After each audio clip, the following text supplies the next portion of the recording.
All right, items, let's see, 101A through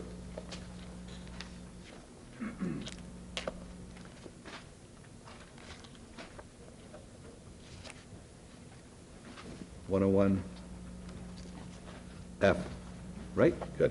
Okay, 101A is MOD 11027.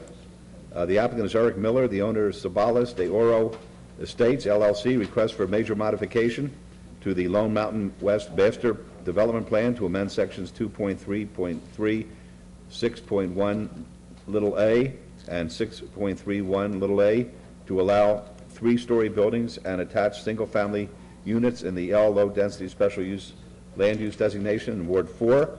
The Planning Commission staff recommend approval subject to conditions. It's going to be a public hearing. 101B is ZON 11031. Same applicant, same owner. Request for rezoning from you, undeveloped PCD Plan Community Development Master Plan designation to PD Plan Development L low-density residential special land use designation on 5 acres west of the intersection of Cheyenne Avenue and the I-215 Beltway. In Ward 4, the Planning Commission staff recommend approval subject to conditions. 101C is WVR 12368. Same applicant, same owner. Request for a waiver of Title 18.12.100 to allow a 24-foot wide private streets where 37 feet is the minimum required on 5 acres west of the intersection of Cheyenne Avenue and the I-215 Beltway. The Planning Commission staff recommend approval subject to conditions. 101D is VAR 11030. Same applicant, same owner. Request for variance to allow a maximum building height of 44 feet where 35 feet is the maximum height allowed for a proposed attached single-family development on 5 acres west of the intersection of Cheyenne Avenue and I-215 Beltway. Planning Commission and staff recommend approval subject to conditions. 101E is VAC 12255. Same applicant, same owner. Petition to vacate U.S. government patent easements generally located adjacent to the north side of Buckskin Avenue, approximately 610 feet west of Cliff Shadows Parkway. The Planning Commission and staff recommend approval subject to conditions. And finally, 101F, SDR 11034, same applicant, same owner. Request for site development plan review for proposed 30-unit attached single-family development on 5 acres adjacent to the intersection of Cheyenne Avenue and I-215 Beltway. The Planning Commission and staff recommend approval subject to conditions.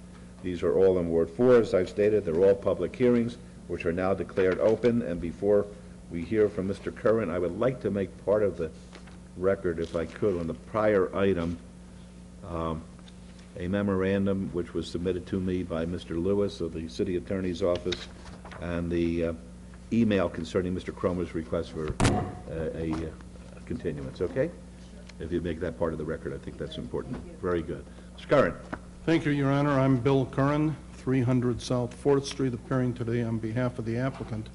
If you'll grant me your indulgence for just one moment, I do have a student with us who is interning this summer for Judge Pro. He has asked her name is Laura Redfern. She's a student at Green Valley High. Judge Pro has tried to get her introduced to all aspects of law and law practice, and we're honored that he asked her to come with us today to watch your Young lady, come right up here and stand next to Mr. Curran. Let me tell you something. I told her she might be asked to sing. No, well, No, I don't sing. I don't know, but I'll tell you this. I hope you, how long have you been here? For a while? This afternoon? Oh, yes, I've been here since 1 o'clock. Okay, well, what you see really is what I believe the framers of the Constitution had in mind when they said that we the people. Mm-hmm. It's a very interesting process where our constituents stand 15 feet away from us. There's no place for us to run and hide. Mm-hmm. We're not going up to Carson City. We're not going back to Washington. We have to address the issues. And this is the greatest form of government imaginable. And I'm glad that you have an opportunity to see what we do, and I'll be very interested in hearing your comments after the meeting. Well, it's my pleasure to be here. Thank you. Very good. Okay, Mr. Curran. Thank you. With that, Your Honor, as indicated, we have a number of items on today's agenda, and we appreciate your accommodation in allowing these to be added as addendum items. In short, we have a 5-acre parcel located on the side of Lone Mountain. It has severe typological restraints on the property, which mean that only about half of the property is really suitable for conventional type construction due to the hillside. We propose 30 attached townhouses with the usual kind of amenities, the outdoor pool, the clubhouse. One unusual thing about the project is that it's going to have a one-way circular drive that's at ground level on the front, but as it gets between the units, it has the appearance of going underground because it's going to have a man-made, fully landscaped courtyard on top.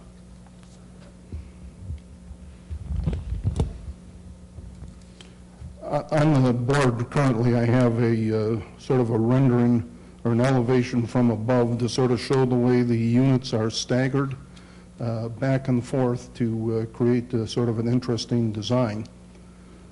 I'll use this, however, it's the same plan, but traffic will enter here at ground level, and here it'll go underground into a sort of a private alleyway between the units. Up above, this is a landscape plan, up above you're going to see it's going to be fully landscaped and create a very attractive environment. This diagram illustrates the part that I'm pointing to is sort of the driveway that I talked about, and each unit is going to have an enclosed two-car garage that is separate and reserved for that unit. It'll be 3 stories, 3 living stories. Even on the unit with the garage, part of it will be occupied by living space. So in order to accomplish all this, we've requested a number of things, including a major modification to your Lone Mountain West master plan for 2 things. One is to permit the units to be attached. Second is that they be permitted at 3 stories. Rezoning, I guess, doesn't require much comment. We have also asked for a waiver of Title 18 to allow 24-foot street. It's going to be one way. The fire department, by the way, has required us to make that, I believe it's 14 feet high, so that they can get fire equipment through there in case it's necessary, although the buildings will be sprinkled.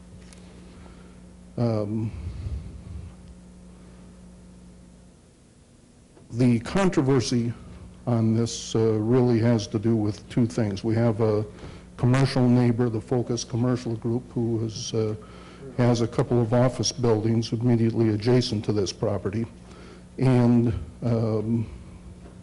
they're concerned about the major modification to the master plan, particularly the part about it being 3 stories.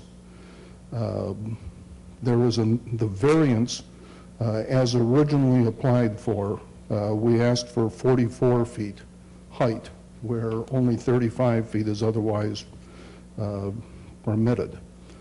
We've had a large number of meetings with Focus, their various representatives, and Mr. Rowe, their attorney, who's present today, trying to see if we could reach an accord that would resolve all the issues. We've made some significant progress, but we haven't resolved everything.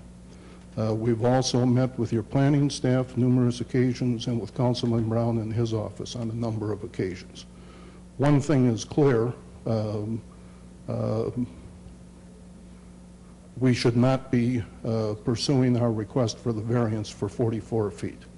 I believe that it's thought that 35 feet is a standard that should be observed in that area, and we're willing to abide by that and ask that the variance be withdrawn.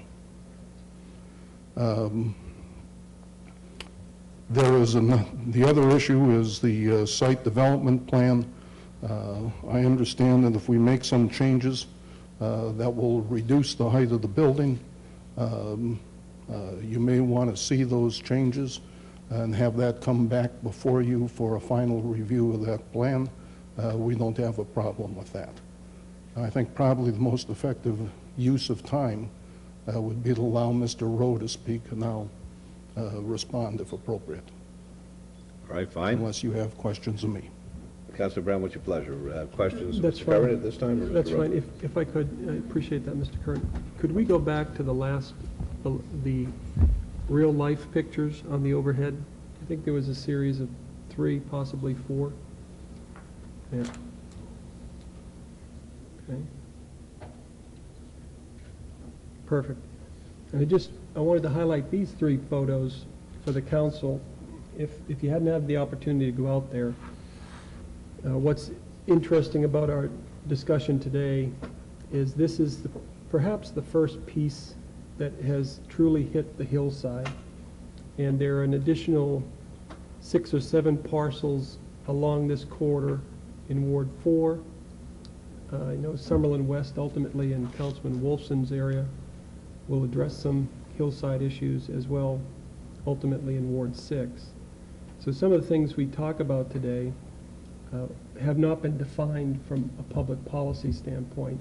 And these pictures, these and the following 2 pictures, give you a sense that when I raised some issues as far as keeping the integrity of the mountain versus blending densities, it will give you a better perspective.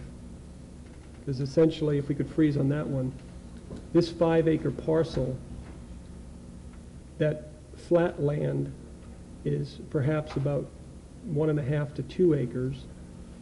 The applicant proposes to scalp a little bit further into the hillside, again here, but is leaving 2, maybe over 2 acres as you get 5, 10, 15 feet and above, to avoid that has happened in other municipalities that have given the ability for developers to go in and literally blast the mountain. This one has some developable acreage.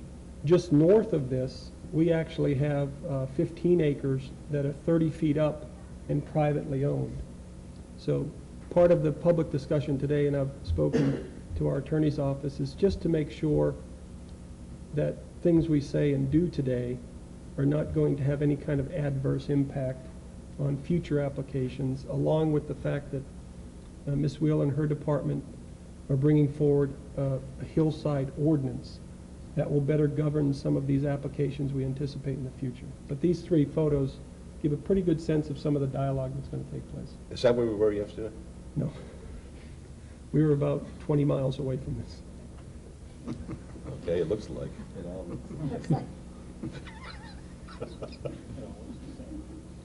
Okay, Mr. Rowe.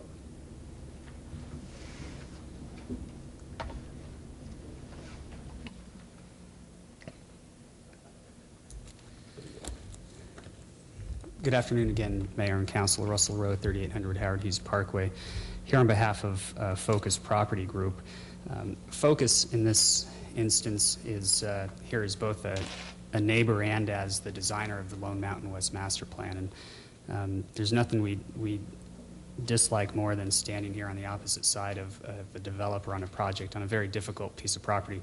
And then to top that off, when you have Bill Curran standing next to you, you really don't like doing it. I want to give you a bit of the history, and I'm going to be very brief, as brief as I can. As you may know, Focus Property Group owned most of the land within the Lone Mountain Plan. I have a copy of it here for you.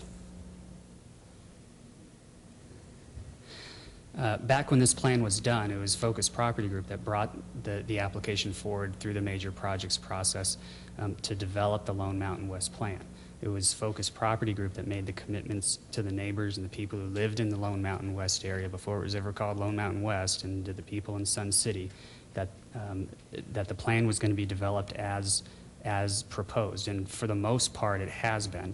And in particular, commitments were made that the property along the foothills were going to be protected and not be overdeveloped. As you can see along the map there, everything along the western boundary is either low density or public facilities, which all those public facilities, I believe, will be a park, various parks. The park just adjacent to us would be an equestrian park. So because of that history, Focus feels committed to protect the plan and defend the plan because they made promises based upon that. Acknowledging that it is a very difficult piece of property, and previous developers have come in and owners wanting to develop this at much higher densities than what Mr. Kern's client is proposing at the present time. But the low designation in the Lone Mountain West Master Plan limits development to single-family, detached, two-story homes. And what's being proposed here is attached three-story homes, which is of significant concern to Focus, not only because they're next door and they're looking at it every day, they spend more time at that building than they do their own homes, but because of the commitments they've made previously to the people of the Lone Mountain West. So the plan, the proposed project doesn't comply with the Lone Mountain West plan. It doesn't comply with many areas of the code, although Mr. Kern just acknowledged that he'd withdraw the waiver for going above 35 feet in height.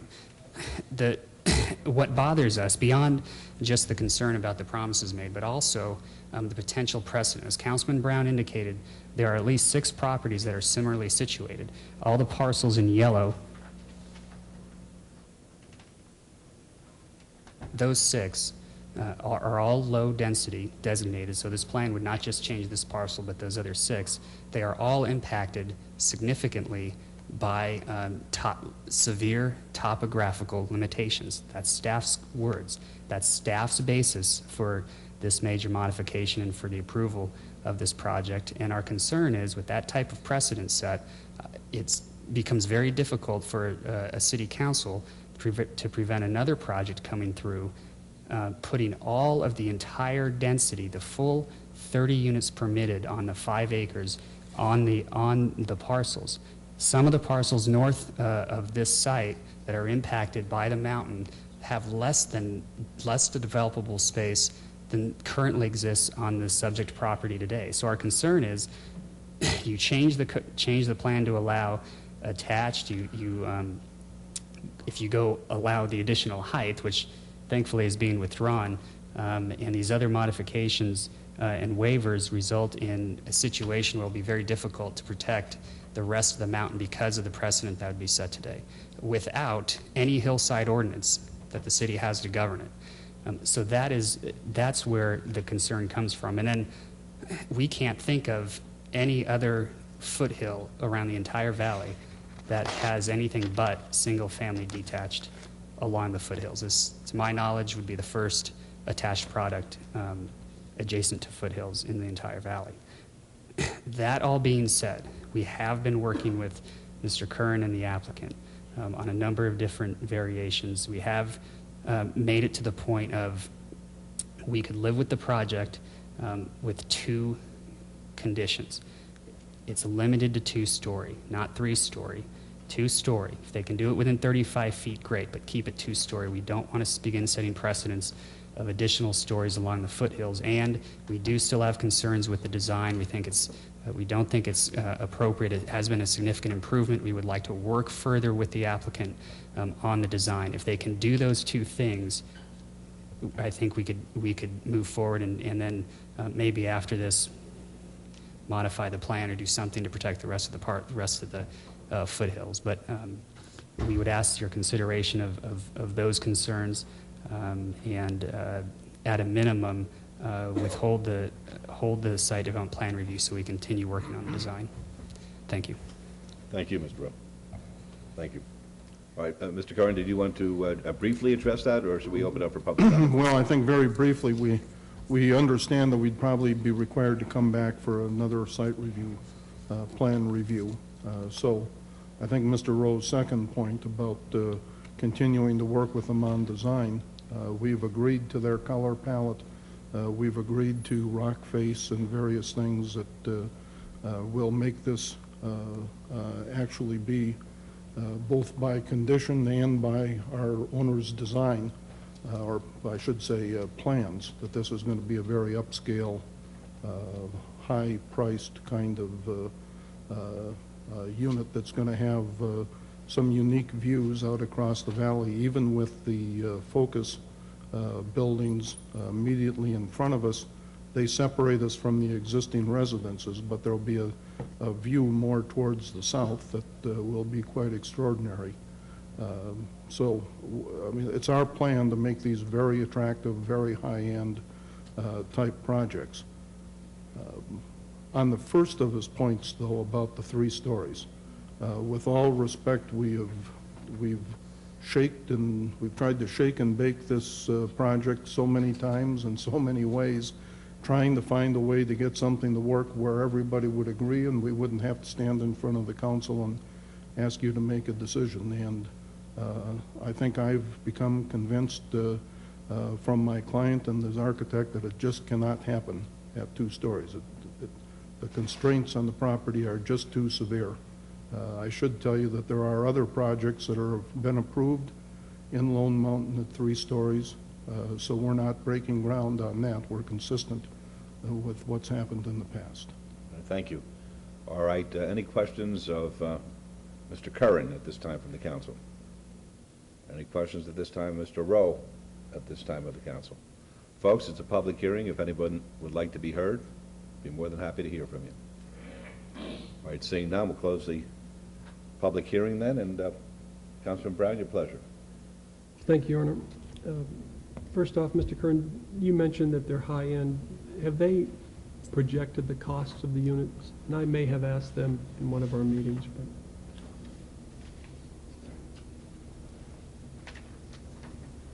Go ahead.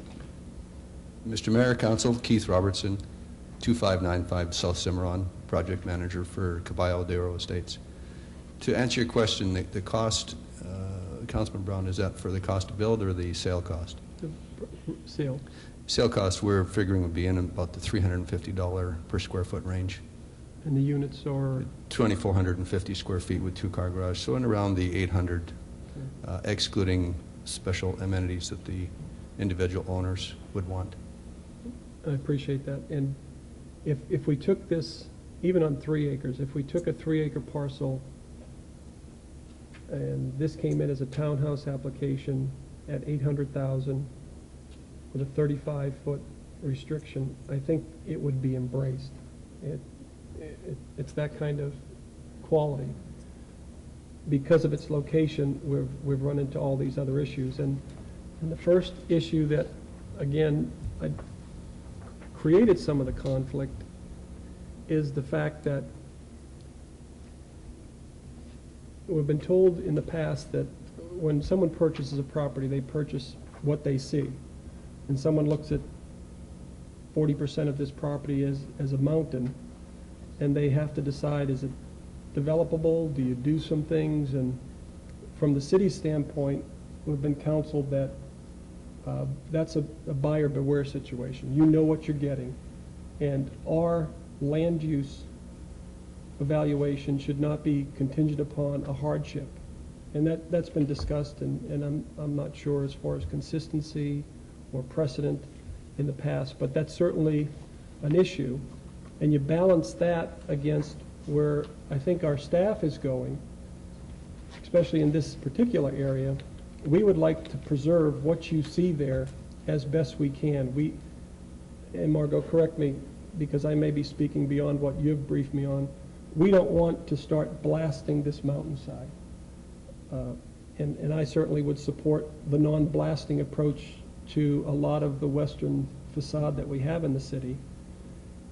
And in doing so and protecting the natural contour, we're then allowing them to take that 5-acre density of 6 units per acre, 30 units total, and blending it onto a developable portion of the parcel. From a policy standpoint, that's up for debate. What do we do, protect or allow for the blending?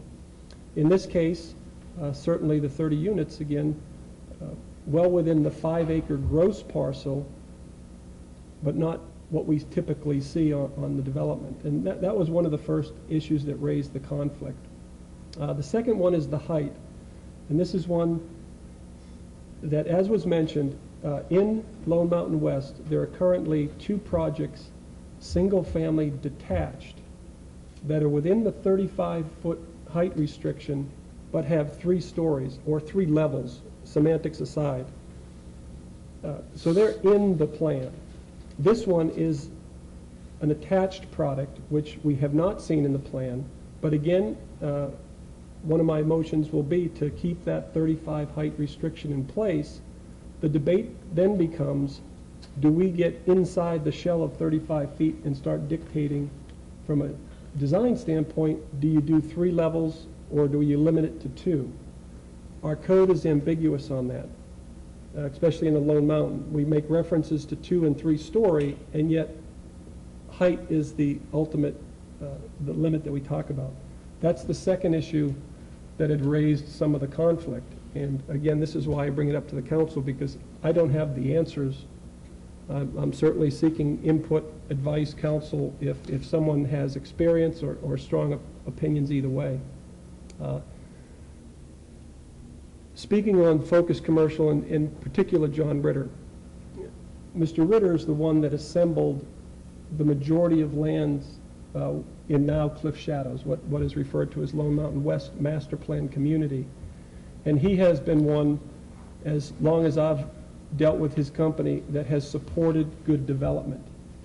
And I appreciate Mr. Rowe coming forth and saying that, because Mr. Ritter has been supportive of 99% of the activity out here and likes to see that quality development continue.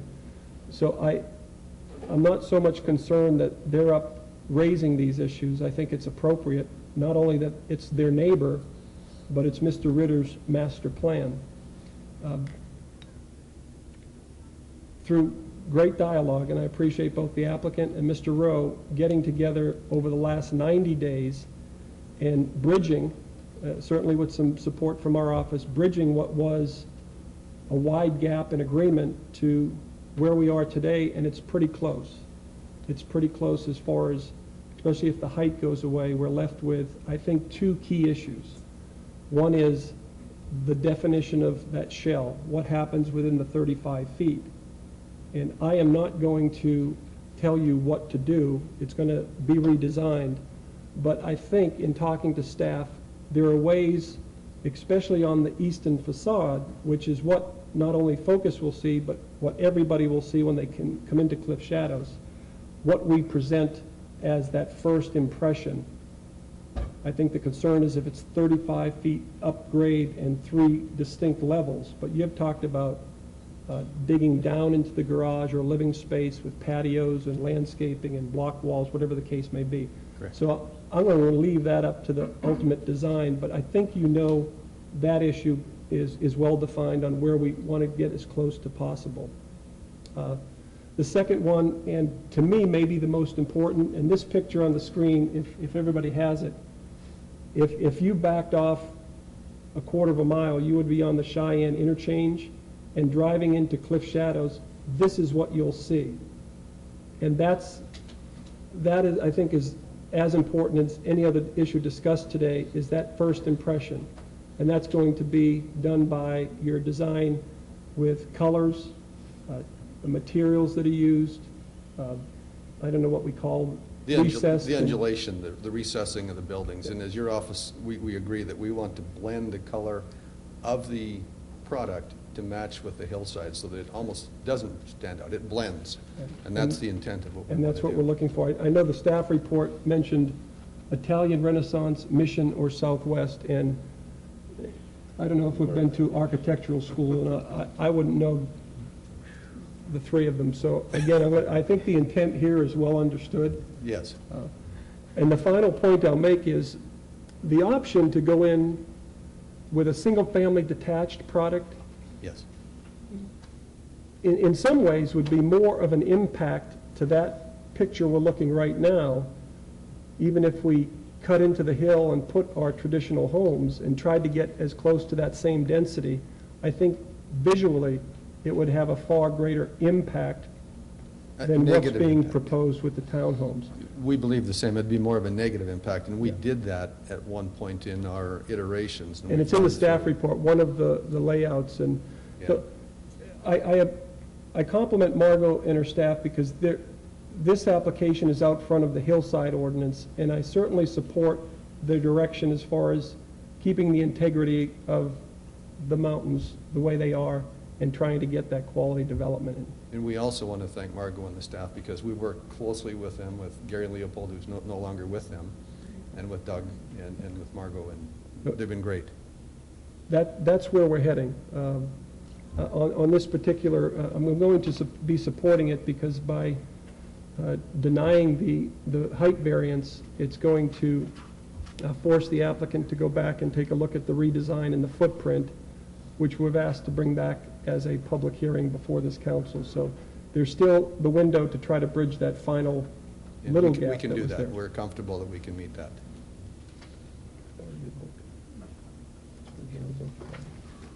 Mr. Mayor, may I add one other Yeah, thing and- that perhaps isn't relevant today, because if the site design on today's application is not considered today, one of the conditions of approval on that was that we dedicate to the city the remaining part of the property that's outside our construction footprint, and we've agreed to do that. So that will give you the assurance that that mountainside is going to stay as it is And now did and in the that was future. under the rezoning? I think that was on the site development plan. I think it Wherever was it item ended up, number 4. I was going to raise that. I don't want to have that deeded back to the city because does that not put the liability on us? Yeah, it was brought up at the Liability time. for what? Anything that occurs on the property would be our liability, correct, yes. And there's a trail system up there. Believe it or not, there are people supposedly use the trail up there. And part of the condition reads limiting future development of any phases, which I concur with. I probably wouldn't want the city to incur that 3 acres. Not only liability, but Mr. Hogness would go crazy if we asked his guys to go 60 feet up a mountain to take care of litter. I'm not sure. Are you sure we weren't there? No, we weren't there yesterday. Mayor and Councilman, that is condition number 4 on the site development plan Okay. review. So we'll revisit that when it comes back. But if the council members have any comments or questions, if not, I'm ready to move forward, Your Honor. Very Thank good. you. Any comments or questions? Mr. Mayor, Yes. I just wanted to strongly support what Councilman Brown has stated here. It's a very difficult situation, and maintaining that sensitivity to keeping the mountain's integrity is very important.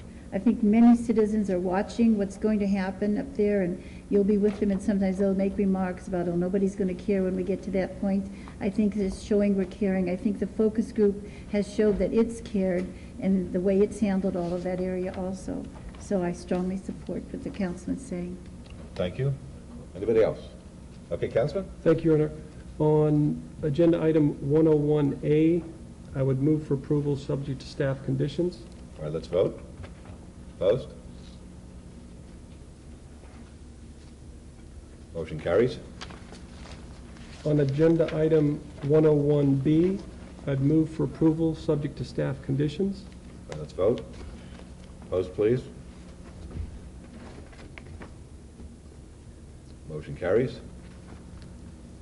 Thank you, Your Honor. Agenda item 101C, I would move for approval subject to staff conditions. All right, please vote. Opposed? Motion carries. And as a side comment, although it didn't really come out in some of the overheads, the space between these, the front townhomes and the back townhomes, it was a created plaza, which our fire department initially approved, but then came back and asked that they have access underneath, which added to some of the issues with raising the height of the facility. So that was, Yeah, we raised an additional 4.5 feet at their request after the third meeting. The first two, it was identified that they would no longer, or would not want to drive their vehicles underneath, but then decided in case of a fire they would, even though, as identified earlier, we're going to sprinkle every one of the buildings. you So are we increased- sprinkling all the buildings? Correct. That's wonderful. Yes, and so we had to increase the height by the 4.5 feet, which caused a little bit of additional changes to our plan. That's great. It is. It's a great amenity that didn't really show up on the photos. Agenda item number 101D. Margot, would the recommendation be to strike or to deny? Mayor and Councilman Brown, I believe Mr. Curran indicated they were withdrawing that. Okay. Then I would accept on 101D the applicant's withdrawal. That's without prejudice. without prejudice. All right, let's vote, please. Opposed? Motion carries. Thank you, Your Honor. Item number 101E, I would move for approval, subject to staff conditions. Please vote. Opposed, please.